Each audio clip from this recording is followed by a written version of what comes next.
Evangelho segundo Lucas, capítulo número 9, vamos ler do verso 23 ao verso 26. Lucas 9, do 23 ao 26, a palavra de Deus diz: Dizia a todos: se alguém quer vir após mim, a si mesmo se negue, dia a dia, tome a sua cruz e siga-me. Pois quem quiser salvar a sua vida, perdê-la-á. E quem perder a vida por minha causa, esse a salvará. Que aproveita o homem ganhar o mundo inteiro, se vier a perder-se ou a causar dano a si mesmo. Porque qualquer que de mim e das minhas palavras se envergonhar, dele se envergonhará o Filho do Homem, quando vier na sua glória e na do Pai e dos santos anjos. Amém. Pai, obrigado pela palavra e pela oportunidade de juntos esta manhã meditarmos nas tuas palavras, trazermos para a nossa vida aquilo que foi ministrado pelo Senhor. Não apenas ler, mas também entender e principalmente praticar aquilo que estamos ouvindo esta manhã. A palavra é o nosso alimento, Pai, é o sustento da nossa vida. Fala conosco essa manhã, Pai. Queremos ouvir a voz do Senhor Jesus. Não estamos aqui com a intenção de ouvir homens com suas doutrinas, com suas filosofias, Pai, mas sim a palavra que sai da tua boca. É esta palavra que suprirá as nossas necessidades. Eu quero ser um instrumento em tuas mãos para ser usado pelo Senhor com poder e com unção do Espírito Santo, para ministrar de acordo com a tua vontade a tua palavra, para que ela chegue aos nossos corações. E é isto que te peço com os meus irmãos em oração, em nome de Jesus. Amém. Podem sentar, irmãos. Amados, estas palavras foram proferidas por Jesus. Foi ele que disse. E o versículo 23 começa dizendo que ele falou estas palavras a todos. A primeira frase é: dizia a todos. Jesus proferiu estas palavras para todas as pessoas que estivessem ali ouvindo, estivessem ao seu redor, para todos de uma maneira geral. E aí isso me leva a uma reflexão, porque são palavras que talvez muitos de nós não consigam compreender. Eu não sei como as pessoas que ouviram essa palavra na época também conseguiram entender o que Jesus queria dizer. Mas o princípio é o mesmo. E aquilo que ele quis dizer lá, ele continua querendo dizer hoje para cada um de nós. E uma coisa que me chama a atenção em Jesus, irmãos, entre tantas coisas, não é? É que ele não está preocupado com o número de pessoas que vão segui-lo, com seguidores. Jesus não está preocupado em ser popular. Veja, há vários exemplos na Bíblia, eu já preguei aqui muitas vezes sobre muitos desses exemplos, em que Jesus não fez a mínima questão de que pessoas o bajulassem, o seguissem por algum benefício que ele dava. Ele sempre foi claro, franco e direto. Embora fosse amoroso ao ministrar a verdade, ele era sempre franco e direto. Por quê? Porque não está preocupado em ter seguidores. E hoje, irmãos, nós vemos muitas pessoas seguindo Jesus, não é? Vemos muitas pessoas indo atrás de Jesus. Mas isso não quer dizer que elas queiram um sério compromisso com ele. E naquela época, como ainda hoje, Jesus não se preocupa com seguidores. A evidência é que quando nós, seres humanos, né, estamos querendo atrair atenção, seguidores, o que nós fazemos? Nós procuramos ser muito carismáticos, não é? Procuramos agradar as pessoas, procuramos fazer com que elas nos apreciem para que queiram nos valorizar e nos seguir. Jesus jamais fez isso, não é? Então, não é de seguidores que Jesus está atrás, mas sim de discípulos, pessoas que querem aprender com ele, que querem realmente segui-lo, mas com compromisso, porque eu posso ir atrás de Jesus por alguma coisa que eu penso que ele pode me dar, por algum benefício que eu acho que ele possa trazer para a minha vida. Mas não necessariamente eu queiro um compromisso com ele, eu queira aprender dele alguma coisa. Eu estou apenas seguindo, na expectativa de que sobre alguma coisa para mim. E esse tipo de coisa realmente não agrada ao Senhor. Jesus deixou muito claro aquilo que ele espera dos seus discípulos. Dos seguidores ele não espera nada, não é? Eu leio e me lembro sempre de João capítulo 6, quando aquela multidão vai atrás de Jesus, porque ele multiplicou pães e peixes, não é? E todos vão atrás dele querendo fazê-lo rei. E ele repreende aquelas pessoas, dizendo: vocês estão me procurando só porque comeram pães e se fartaram. Então ele vai frontalmente contra essa expectativa das pessoas irem atrás dele apenas por receber alguma coisa. Então, é muito claro o que ele coloca aqui para nós, de que ele espera discípulos e não seguidores. E o discípulo, ele é diferente, porque o discípulo é alguém que quer, acima de tudo, aprender. Aprender para se tornar como seu mestre. O ideal do discípulo é ser como seu mestre. O discípulo, ele acompanha de perto o seu mestre. O discípulo ouve com atenção as palavras do seu mestre, porque ele tem o desejo de fazer aquilo que está aprendendo. Ele tem o desejo de se tornar uma quase que cópia do seu mestre. Então, a palavra discípulo é muito significante. E Jesus, ele usou algumas vezes essa palavra, porque, na verdade, o que ele está querendo é encontrar discípulos e não seguidores. Então, isso me alerta que é possível estar com Jesus, seguir Jesus, mas não ser seu discípulo. E aí eu perdi a melhor parte. O que realmente ele deseja não são pessoas que apenas estejam com ele, ou que apenas o sigam, mas pessoas que aprendam com ele e queiram se tornar como ele. E a estas pessoas ele disse estas frases que nós lemos aqui, embora a Bíblia diga que ele disse a todos, todos que quiserem ouvir, porque qualquer um pode ser um discípulo de Jesus, basta que queira ouvir e atender aos requisitos que ele mesmo estabeleceu. Veja, os requisitos são do próprio Senhor, são do próprio Mestre. Não é uma igreja que determina quais são os requisitos para alguém servir Jesus e ser discípulo dele. Os requisitos foram estabelecidos por ele mesmo. Então, se alguém aqui quiser ser discípulo de Jesus, tem que seguir e cumprir estes requisitos colocados por ele, que nós vamos ver alguns deles agora. Veja o que Jesus diz no verso 23. Se alguém quiser vir após mim, e aí eu preciso entender, vir após mim, não no sentido de segui-lo, por todas as outras passagens que já li, já comentei com você, ele não está querendo apenas pessoas que andem atrás dele, mas o andar atrás dele tem o sentido de obedecê-lo e de praticar aquilo que ele está ensinando e aprender os ensinos que ele está ministrando. Se alguém quer vir após mim, o que é preciso fazer? Ele diz, o requisito, a si mesmo se negue. Quantas vezes? Dia a dia. Tome a sua cruz e então, aí sim, siga-me. Veja, não é apenas correr atrás dele porque ele está dando pão e peixe. Não é apenas andar atrás dele porque ele faz milagres. É algo muito diferente. Então, o requisito colocado por ele, para que eu então possa segui-lo da maneira correta, é muito simples. Se negar, negar-me a mim mesmo, todos os dias, e tomar a cruz. Tomar uma cruz para poder segui-lo. Primeira coisa que eu destaco aqui, nesta lista de pré-requisitos para sermos discípulos de Jesus, ele coloca isto no sentido de voluntariado, porque a frase começa, se alguém quer vir a mim. O querer está aqui como um fator condicionante. Você quer? Veja, ninguém vai ser discípulo obrigatoriamente, forçosamente.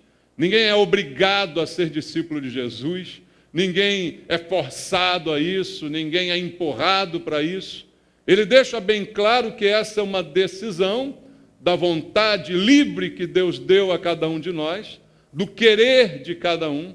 E se alguém, qualquer um, quiser, aí está o exercício da minha vontade. Por quê? Porque tem outras opções na vida. Sabia que tem outras opções na vida? Você não é obrigado a ser de Jesus. Você não é obrigado a ser crente. Você não é obrigado a servi-lo. Você não é obrigado a nada. É um ato da livre vontade que Deus te deu. E todas as pessoas do mundo inteiro têm opções. Tem muitas opções. Na verdade, Jesus uma vez citou algumas opções. Veja Mateus capítulo 7, um pouquinho antes. Um texto bem claro em que o Senhor Jesus coloca esta possibilidade de escolher. Mateus capítulo número 7, versículo 13 e 14. Ele diz: entrai pela porta estreita, larga é a porta e espaçoso o caminho que conduz para a perdição. E são muitos os que entram por ela, porque estreita é a porta e apertado o caminho que conduz para a vida, e são poucos os que acertam com ela. Veja, há uma opção. Veja, você não é obrigado, você não nasceu predestinado a isso. Você pode escolher, se alguém quiser. E é você que tem que querer. Qual a porta que você quer abrir, qual o caminho que você quer trilhar, é uma opção livre, da livre vontade, do livre-arbítrio que Deus deu a cada um de nós. Escolha, porta larga, porta estreita. Caminho das facilidades ou caminho que leva à vida eterna, que se chama Jesus. É uma questão de escolha. E veja, dificuldade que produz vida ou facilidade que produz morte. É o que Jesus deu a escolher em Mateus capítulo 7, que acabamos de ler. Você quer facilidade que vai te levar à morte, ou você quer dificuldades que vão te levar para a vida? É uma escolha. Se alguém quiser vir após mim, a si mesmo se negue, tome a sua cruz dia a dia e me siga, disse o Senhor. Mas eu, em primeiro lugar, preciso querer. E como é um ato de livre vontade, o discípulo precisa saber muito bem o que ele quer.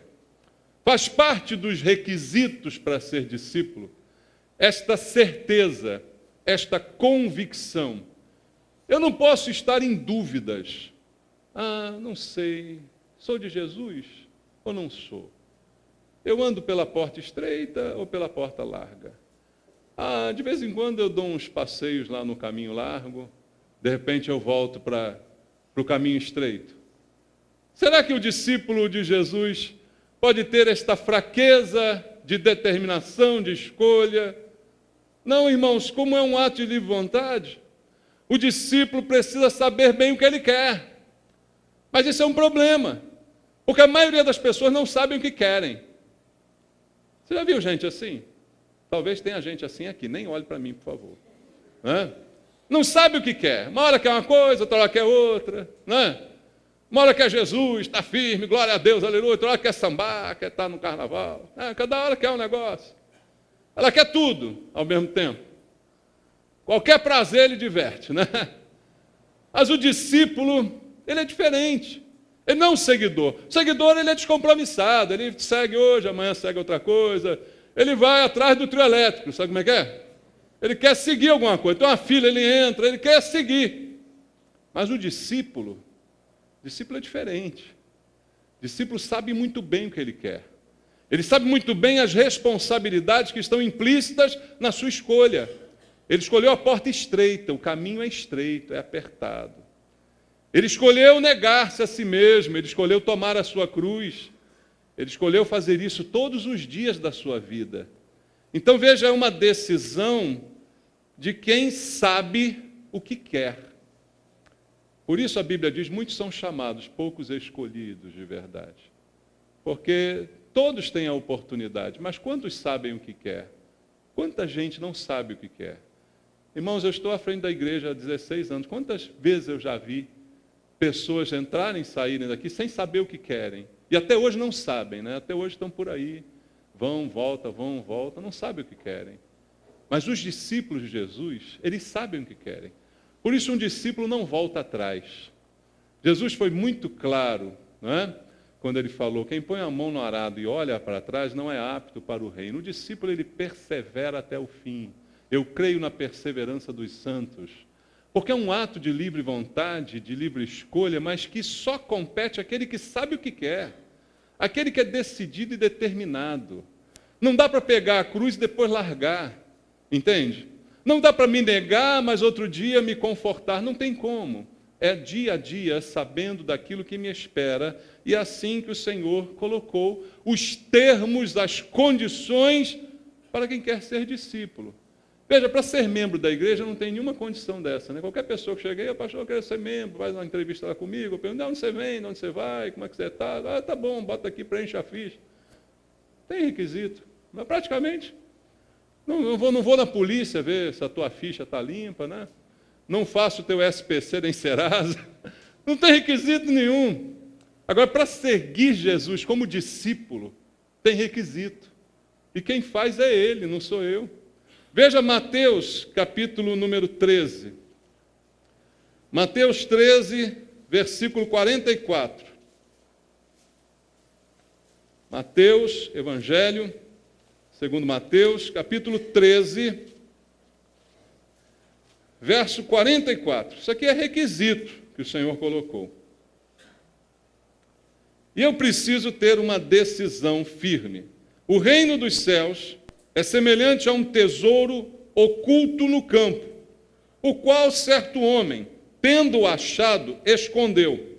E transbordante de alegria vende tudo o que tem e compra aquele campo. Você percebe a decisão que está implícita no ato desse homem? Ele encontrou o tesouro, mas para ele tomar posse do tesouro, primeiro ele vende tudo que ele tem. Ou seja, uma decisão, não tem volta atrás, não tem dúvida. Não tem uma sombra de dúvida, será que é o caminho, será que não é? Será que é o tesouro, será que não é? Vou vender tudo, depois como é que eu vou ficar? Ele vende tudo que tem, porque seguir Jesus é uma decisão de abrir mão, como ele diz, negar-se a si mesmo. De abrir mão, de determinação, mas só faz isso quem sabe, quem está convicto, quem não tem um pingo de dúvidas sobre quem é Jesus e sobre o projeto dele para a sua vida. Então a pessoa vende tudo que tem e compra aquele campo. Ela adquire aquele campo, porque aquilo é o principal, aquele é o principal tesouro.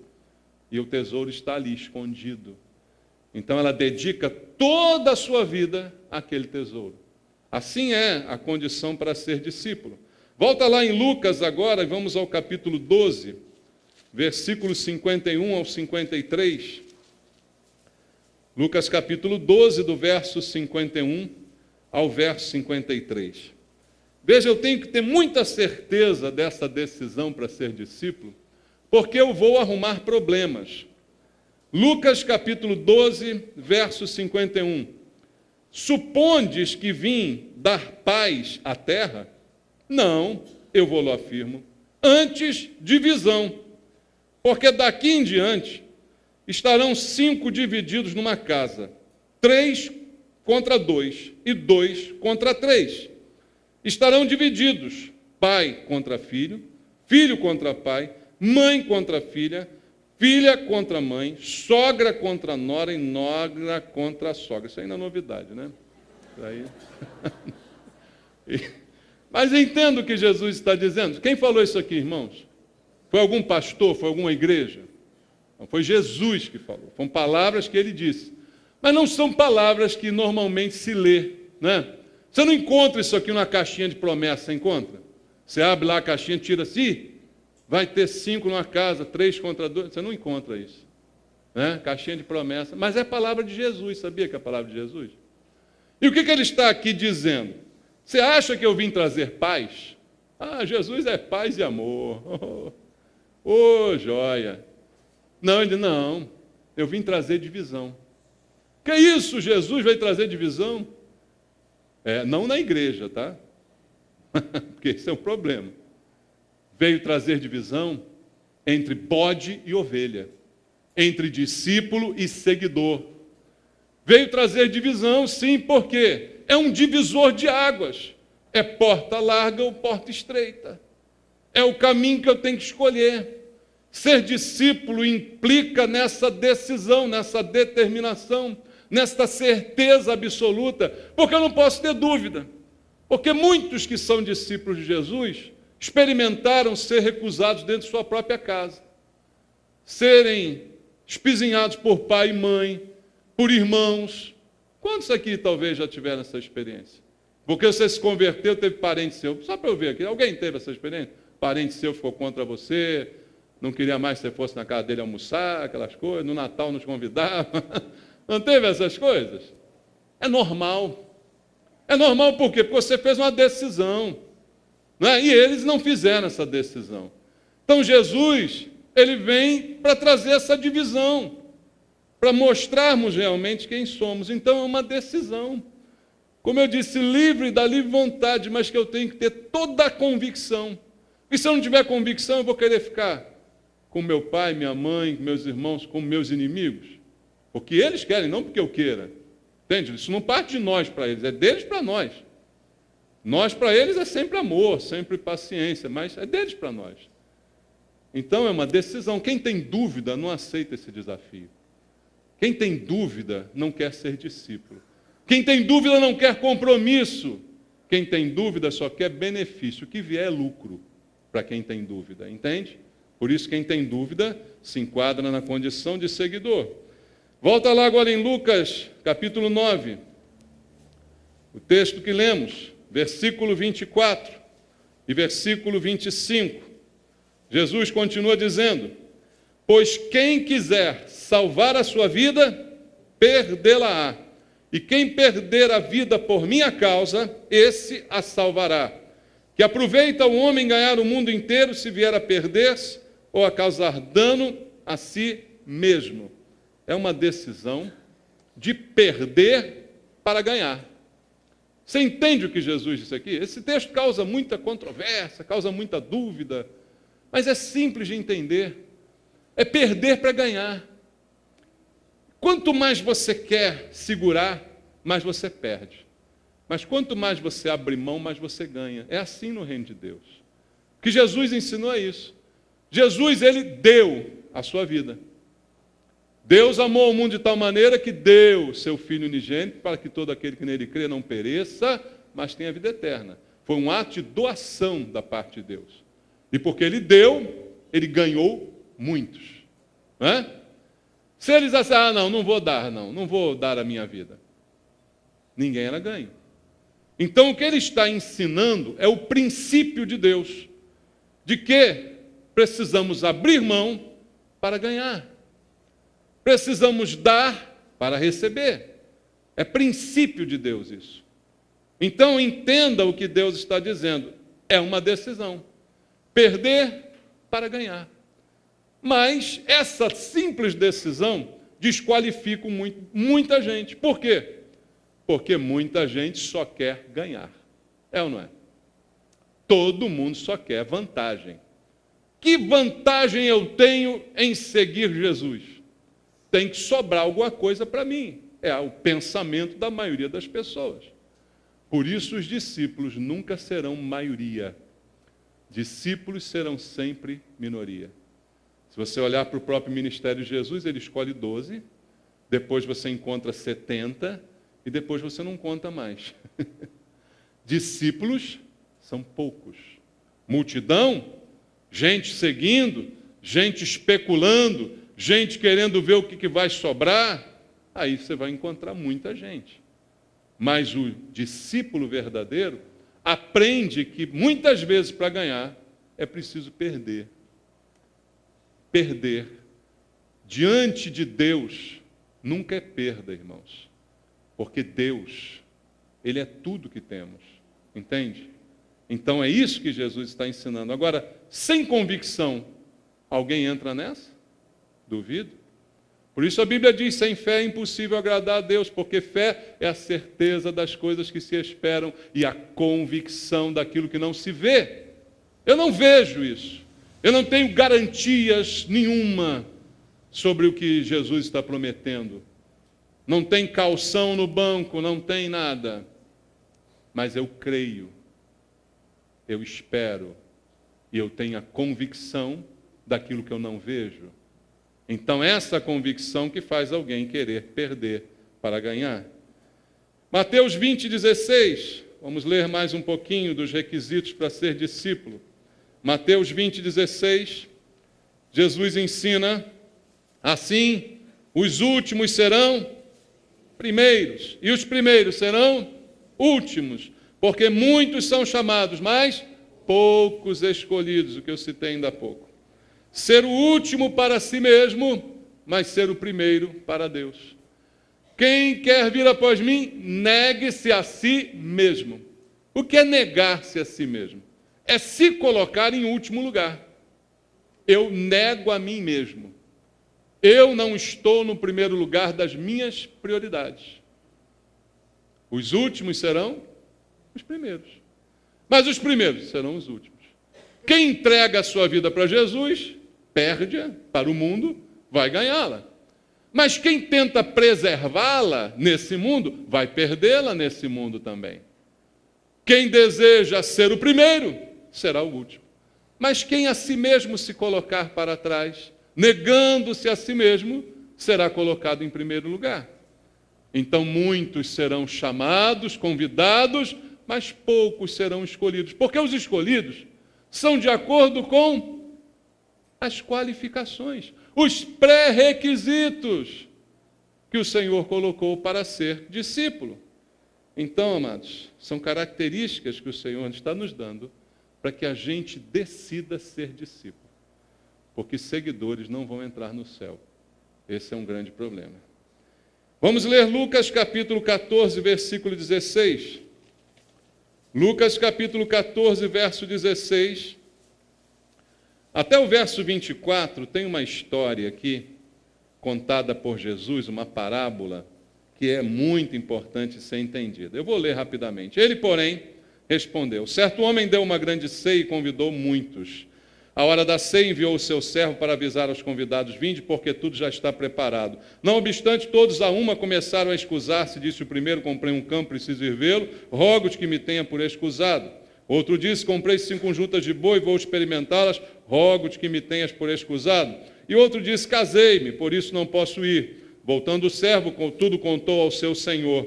Então, irado, o dono da casa disse ao seu servo: sai depressa para as ruas e becos da cidade, traze para aqui os pobres, os aleijados, os cegos, os coxos. Depois lhe disse o servo: Senhor, feito está como mandaste e ainda há lugar. Respondeu-lhe o Senhor: sai pelos caminhos e atalhos e obriga a todos a entrar, para que fique cheia a minha casa. Porque vos declaro que nenhum daqueles homens que foram convidados provará a minha ceia. Muitos convidados, muitos chamados, poucos escolhidos. O que o Senhor ensina aqui? O discípulo, ele sabe quais são as suas prioridades. Grande problema, até do mundo moderno. Tem tanta coisa para a gente fazer, tem tanta opção que o mundo nos dá, que a gente não sabe o que faz primeiro. Que a gente não sabe o que é mais importante e acaba perdido nesse mundão. Prioridade é algo que faz parte da vida de um discípulo. Jesus ensinou a buscar em primeiro lugar o reino de Deus e a sua justiça. E as demais coisas, Deus sabe que você precisa delas, por isso elas lhe serão acrescentadas. Foi o que Jesus ensinou em Mateus capítulo número 6. Então, o que essa parábola trata é desse senso de prioridade. Porque tudo na nossa vida, na vida de um discípulo, tem que estar sujeito a Cristo. Como diz a Bíblia, tudo me é lícito, mas nem tudo me convém. Veja, a Bíblia não coloca uma lista de proibições para mim. Pelo contrário, ela diz que eu tenho a liberdade em Cristo. Mas eu tenho que entender que nem tudo me convém e eu também não posso me deixar dominar por nenhuma coisa, porque às vezes uma coisa lícita, boa, acaba dominando o meu coração e as minhas prioridades. Então me faz não colocar o Senhor em primeiro lugar. Nessa parábola que eu li aqui, Jesus fala de 3 exemplos, de 3 desculpas que foram dadas por pessoas que não estavam fazendo nada de errado. Pessoas que estavam negociando, pessoas que estavam trabalhando, pessoas que estavam cuidando de alguma coisa, o outro casou, estava cuidando da esposa, nada de errado, tudo lícito. Entretanto, foi uma desculpa suficiente para não aceitarem o convite da ceia do Senhor. Então, são coisas lícitas que podem nos afastar de sermos discípulos de Jesus. Porque o discípulo coloca em primeiro lugar atender ao seu Senhor. Em primeiro lugar, estar com o Senhor. Então, sobra algum tempo? Tem, sobra tempo. Irmão, o que não falta para a gente é tempo. Sabia disso? Você se acha uma pessoa ocupada? Eu sou uma pessoa ocupada. Eu sou uma pessoa ocupada. Amanhã eu vou acordar às 6 horas da manhã, vou para o meu trabalho. A van vai me pegar aqui 7h05 aqui no Campo São Cristóvão, vai me levar, vai me trazer de volta às 5h30, estou chegando aqui na igreja. Essa é a minha rotina diária. Aí eu tenho que preparar a pregação de quarta-feira, de domingo, tenho que estudar, tenho que ler a Bíblia, tudo isso. Sou uma pessoa ocupada? Sou. Mas também tenho que brincar, também tenho que sair com a minha família. Tem. Quantas horas tem o seu dia? 24? O meu também. Que engraçado, né? E o do Papa? 24. O do Obama, o homem mais importante do mundo? 24. Todo mundo tem 24 horas. Agora, a prioridade cabe a cada um de nós. Entendeu? Prioridade cabe a gente. Já me viu faltar o culto para jogar bola? Já viu? Pode falar para mim. Olha, pode para me falar. Bota o dedo na minha cara. Você já me viu faltar o culto para jogar bola? Para ir no Maracanã? Já me viu faltar? Não.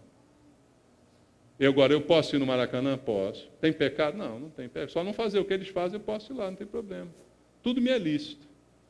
Entende? Agora, não me convém fazer qualquer outra coisa na hora que eu tenho que cultuar a Deus, na hora que Deus tem que falar comigo pela palavra, na hora que eu tenho que ouvi-lo para ser discípulo. Como é que eu sou discípulo se eu não escuto o meu mestre?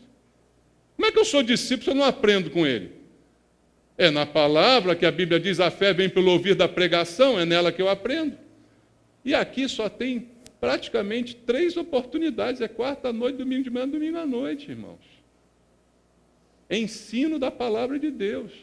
Você tem o resto da semana todinha para fazer o que você quiser. Agora tu inventa fazer coisa no dia do culto. Toma vergonha na sua cara, que isso não é discípulo coisa nenhuma. Isso é um brincalhão, como diz o Capitão Nascimento, tu é um fanfarrão. Entendeu? Pede para sair.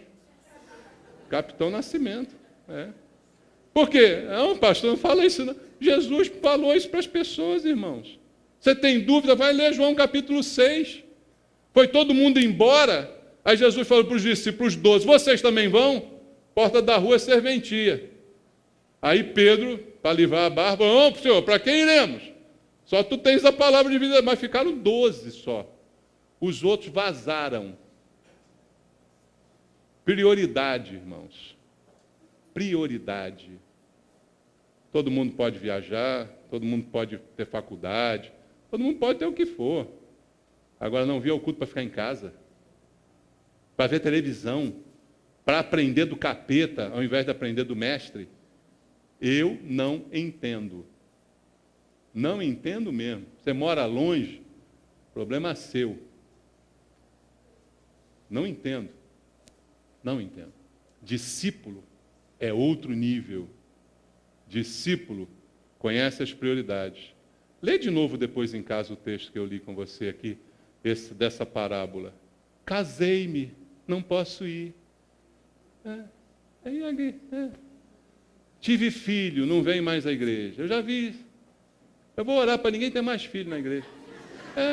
Vou orar para ninguém mais casar, porque virou empecilho para a obra de Deus.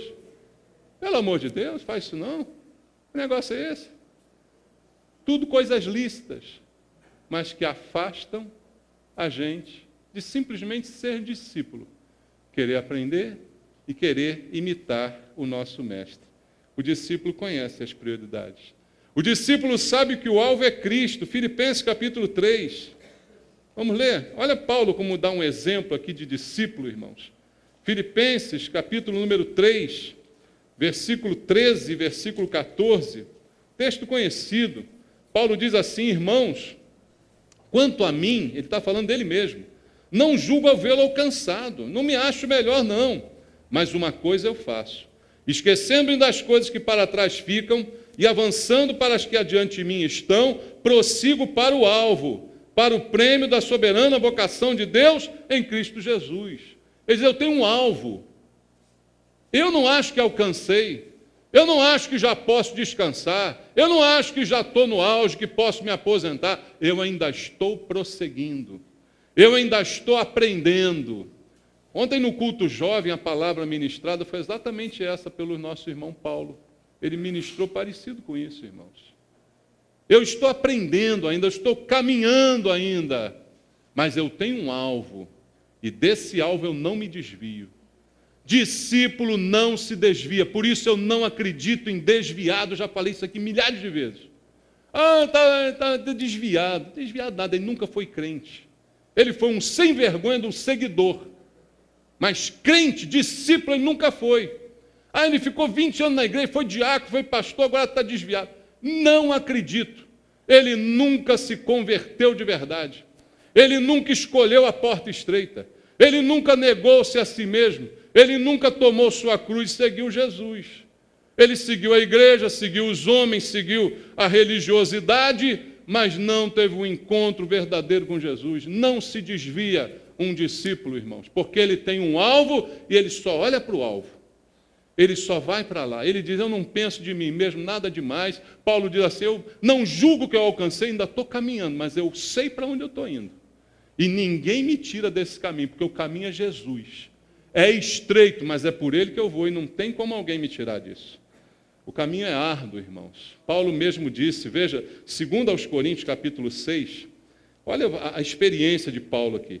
2 aos Coríntios, capítulo 6, versículo 4 em diante, diz assim, pelo contrário, em tudo recomendando-nos a nós mesmos como ministros de Deus, na muita paciência, nas aflições, nas privações, nas angústias, nos açoites, nas prisões, nos tumultos, nos trabalhos, nas vigílias, nos jejuns, na pureza, no saber, na longanimidade, na bondade, no Espírito Santo, no amor e não fingido, na palavra da verdade, no poder de Deus, pelas armas da justiça, quer ofensivas, quer defensivas, por honra e por desonra, por infâmia, por boa fama, como enganadores e sendo verdadeiros, como desconhecidos, entretanto, bem conhecidos, como se estivéssemos morrendo e, contudo, eis que vivemos, como castigados, porém não mortos, entristecidos, mas sempre alegres, pobres, mas enriquecendo a muitos, nada tendo, mas possuindo tudo.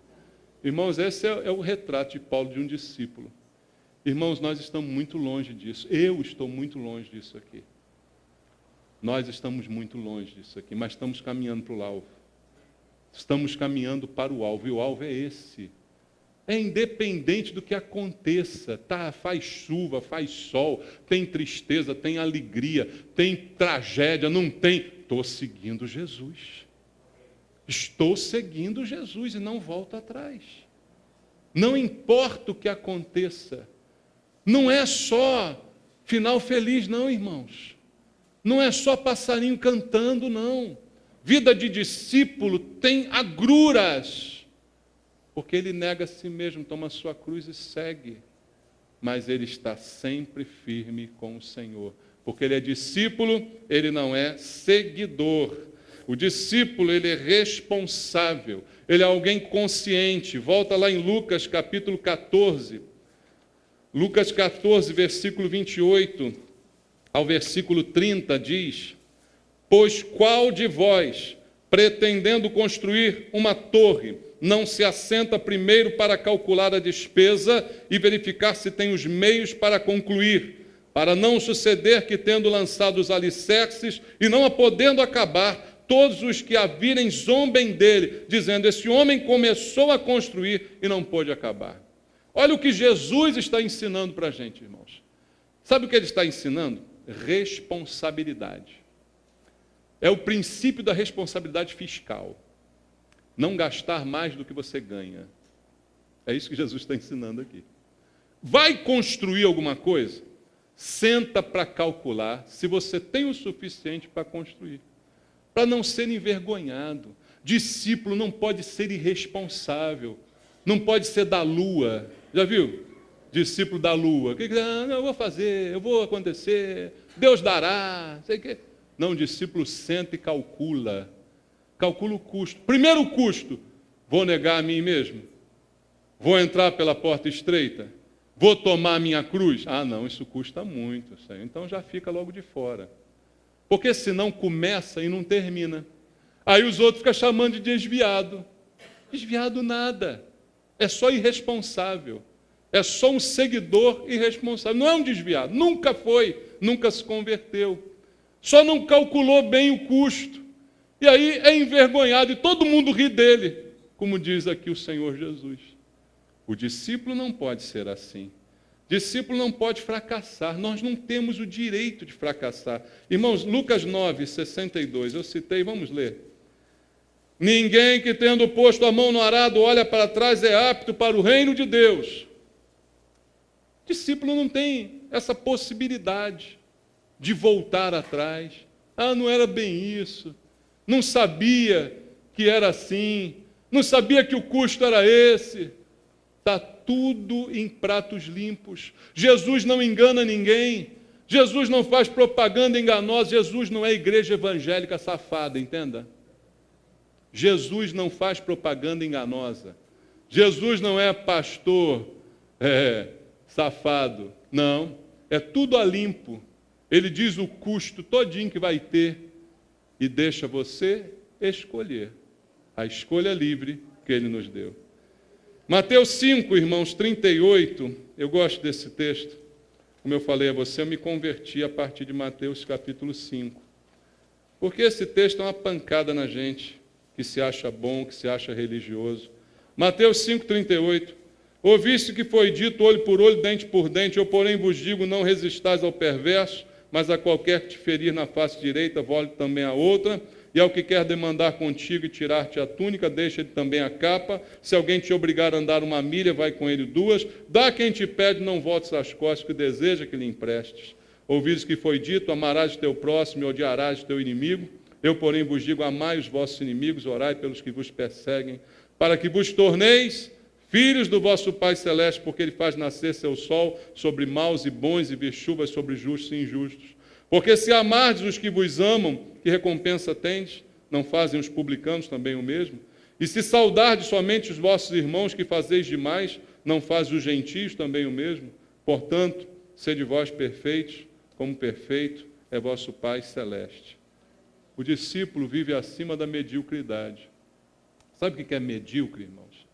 A gente começou a achar que medíocre é horrível. Não, medíocre não é horrível. Medíocre é médio.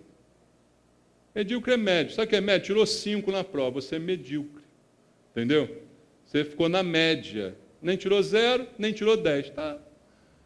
Pelo padrão atual de ensino, você passa. Entendeu? Mas no meu tempo, no tempo de alguém passava aqui com 5? Não.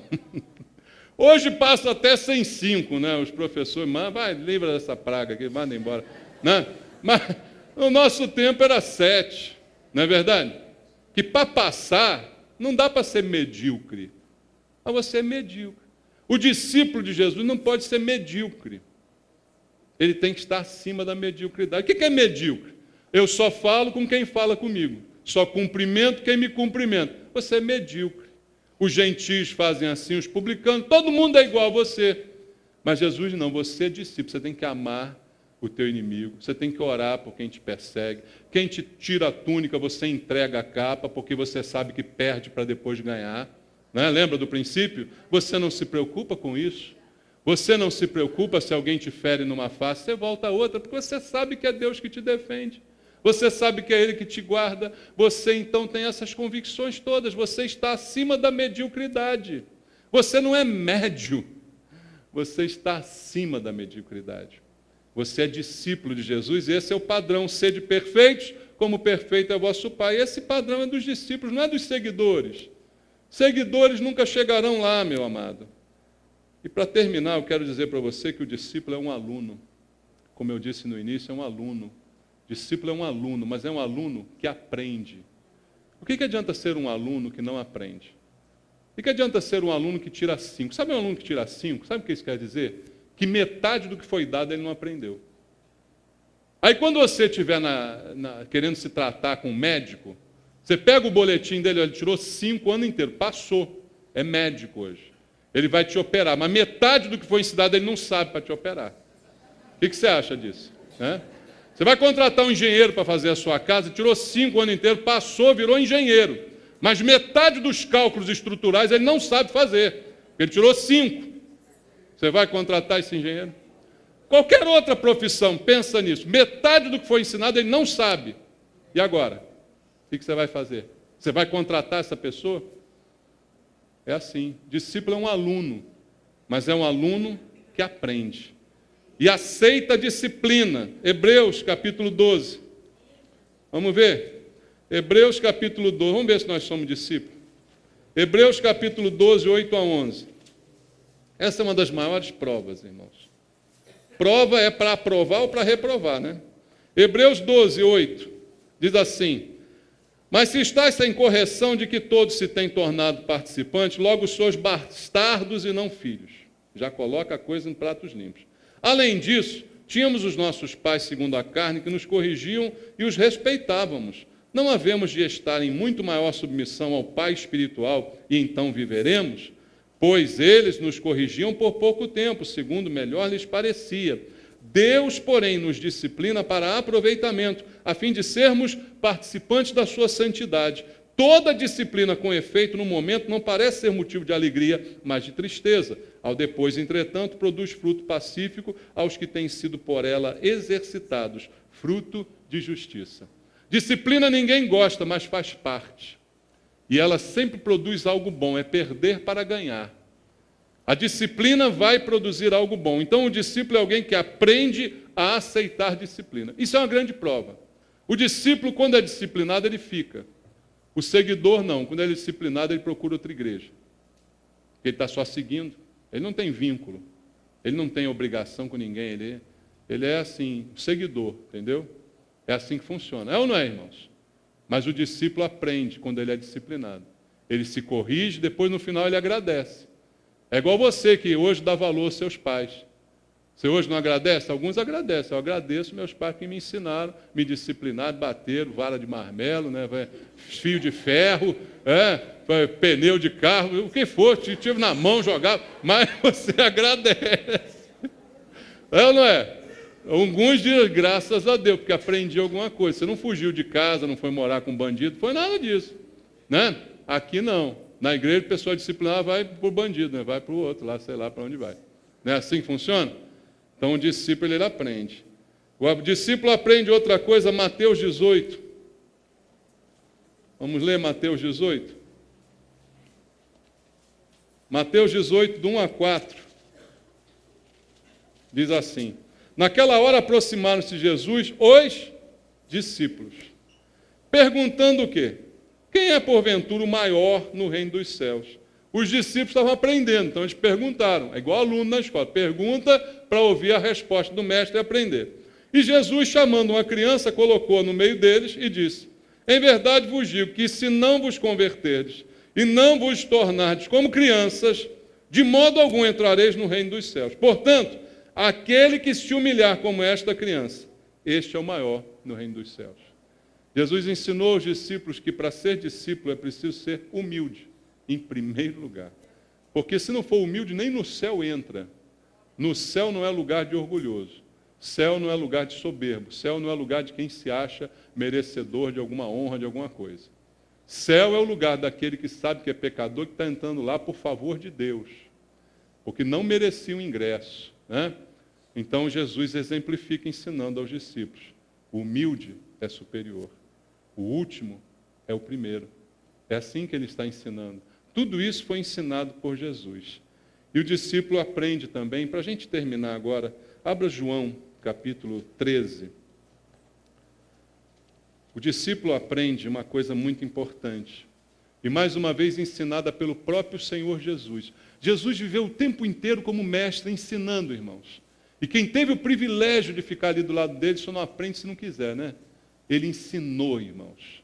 E as pessoas tinham o privilégio de aprender. E ele ensinou com teoria e ensinou com prática. Em João capítulo 13 é o ensino prático. Versículo 5. Depois deitou água na bacia e passou a lavar os pés de quem? Dos discípulos. e a enxugá-los com a toalha com que estava cingido. E no versículo 13 em diante, diz assim: vós me chamais o mestre e o Senhor, e dizeis bem, porque eu sou. Ele não negou que era mestre, que era Senhor. Ora, se eu, sendo o Senhor e mestre, lavei os pés de vocês, vocês também deveriam lavar os pés uns dos outros. Porque eu deixei um exemplo para vocês. Como eu fiz, agora façam vocês. Olha o conceito do discipulado aí. O discípulo aprende para depois imitar, para depois se tornar parecido com o mestre. Eu dei o exemplo, ele disse. Em verdade vos digo. O servo não é maior que o seu senhor, nem o enviado maior do que aquele que o enviou. Ora, se sabeis estas coisas, bem-aventurados sois se as praticardes. Todo mundo sabe disso. Poucos de nós praticam isso. Conforme a gente vai crescendo na carreira eclesiástica, a gente começa a achar que é alguma coisa. Sabia disso? Hoje tem pastor que você falar com eles, tem que falar com 3 secretárias primeiro. Né? Porque ele pensa que ele é alguma coisa. Ele tem que marcar com 1 ano de antecedência para fazer um gabinete pastoral com o cara. Por que isso, irmãos? Nós somos assim. Basta você virar chefe do setor, que todo mundo te conhece. Não é assim que funciona? Todo mundo te conhece agora que virou chefe. Você se transforma. Parece que o diabo pulou em você. Só porque ganhou uma responsabilidadezinha. A gente esquece o que Jesus ensinou. Serão bem-aventurados se souberem e praticarem. A aula prática que Jesus deu é que o discípulo não pode ser um homem ou uma mulher cheio de não me toques, cheio de frescuras. Ah, isso eu não faço. Pé sujo, não pego. Vou lavar esse pé imundo? Não. Se Jesus pegou uma toalha e lavou um monte de pé imundo, quem sou eu para dizer que eu não vou fazer? Eu posso até dizer, eu não gosto, tenho nojo, vomito, mas eu faço. Entendeu o que acontece? Você pode até dizer, eu vou vomitar, mas faço. Não é questão de escolha, é questão de imitar. O discípulo não faz o que ele prefere. Por quê? Porque ele negou a si mesmo. Então eu não faço o que eu prefiro fazer, eu faço o que eu tenho que fazer. Entende isso? Discípulo encara algumas obrigações pela frente. Paulo, discípulo, disse: se eu prego o evangelho, não tenho que me gloriar, porque sobre mim pesa esta obrigação. Não é que ele pregasse de má vontade, porque a gente tem a noção de que qualquer obrigação tem que ser feita com má vontade. Não. Há coisas que a gente é obrigado a fazer, mas tem que fazer com alegria. Paulo disse, você leu aquele texto comigo, 2 Coríntios 6? Ele dizia, pobre, mas enriquecendo a muitos. Com alegria. Mas sabia que era uma obrigação, não é uma opção. Não é uma opção, não, é obrigação. Se Jesus fez, por que eu não vou fazer? Eu posso não gostar, mas eu tenho que fazer. Eu não faço o que eu gosto, eu faço o que tem que fazer. Hoje nós estamos numa igreja que todo mundo só quer fazer o que gosta. Ah, não vou ao culto hoje não, porque hoje eu não estou afim. Hoje eu prefiro ver a televisão. Hoje eu prefiro isso, prefiro aquilo. O que eu prefiro? Não está em jogo o que eu prefiro. Eu decidi negar a mim mesmo. Então eu nem penso para não ter problema, entendeu? Você tem que ser assim, você não pode pensar. Quarta-feira é dia de culto, eu vou, acabou, não penso. Se eu pensar, eu não venho. Se eu pensar, você acha que só você chega cansado do trabalho? Você acha que eu tenho vida de marajá? Não me canso. Se pensar, não venho, entendeu? Então não pensa. No que tem que ser feito, a gente não pensa, a gente faz. Discípulo não tem milindre. Discípulo não tem não me toques. Discípulo não tem frescura. Em outras palavras, foi isso que Jesus ensinou na ceia, na véspera da sua morte. Que a gente aprenda de uma vez por todas a ser discípulo. Que de seguidores já está cheio o inferno. Mas de discípulos, esses vão povoar o céu. Amém? Que Deus nos abençoe. Vamos louvar ao Senhor nosso Deus.